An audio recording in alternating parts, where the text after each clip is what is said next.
I was doing video chat with an entrepreneur, young guy. He just dropped out of Columbia in order to do a startup. He wanted some help on, a photo site that he's building, and obviously that's kind of one of my special areas.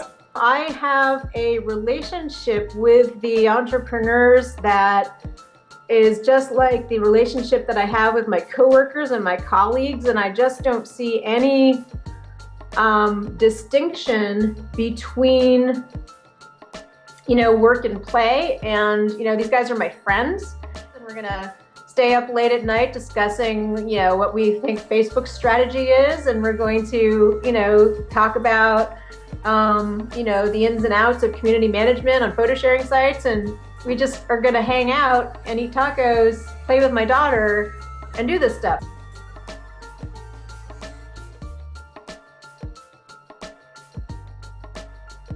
Toothpaste is peddled with far more sophistication than all the world's life-saving causes. To give a billion people clean water, here we were going after an extraordinary problem. We would need to create a trusted, epic brand to do it. More interested in watching what Nike and Apple were doing than any other nonprofit. Gosh, if we can't market people around the world getting clean water for the first time, I mean, what is more exciting than that? It's more exciting than shoes. It's more exciting than running jackets. It's more exciting than an iPod. Mm-hmm. It's visual, it's life-changing, it's transformative, it's clear, it's simple.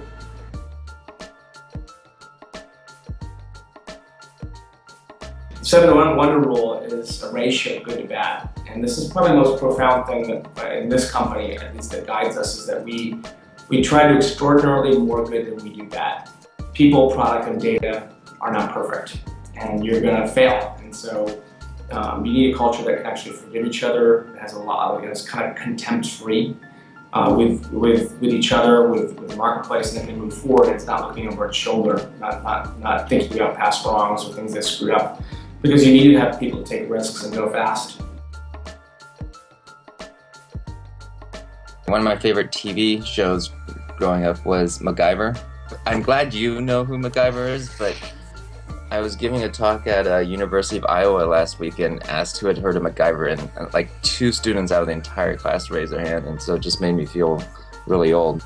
He would always carry around duct tape, and he could like combine that with like a pencil and a paper clip and make a sailboat out of it or something. And so he never quite had exactly what he needed, but he had to figure out how to make it happen. So, for me, that's what the entrepreneurial spirit is about. It's about being able to combine optimism and creativity, kind of with the faith that it's going to work out somehow in the end, but you don't know exactly how. And so being an entrepreneur, I think, is really just about playing MacGyver with business. Our business model has changed a couple significant times. When we started under an AOL model that was the per hour fee structure, where you pay $4 an hour. We would basically get about 40 cents of every hour spent on our site. So AOL would take $3.60 of that customer payment to them, and they would give us 40 cents. We built our whole business up in that model, and we became incredibly profitable. And then AOL changed their business model, understandably, and went to a flat rate monthly fee. And all of a sudden, all the usage payments you were getting went to 0. And at that point, we were like, we are screwed. AOL created a transition for all their partners, and then you had to build an advertising department up. In a funny way, we went from having one customer, AOL, even though they had hundreds of thousands of people coming into our site each month, they were the one paying our check. And we realized, wow, that's kind of a dangerous model. If your one customer changes directions, you're in serious trouble. What we did really on was we realized that if you were to list them out as high, medium, and low in priority, everything's high. And so we came up with a different gauge, and we've used that for the rest of our lives, which is, all life survives on air, water, and food. You can only live, seconds without air, days without water, and weeks without food. And so we prioritize things by air, water, and food. And so while everything's a high priority, there are certain things that you can clearly define as, I won't make it till tomorrow if I don't pay rent.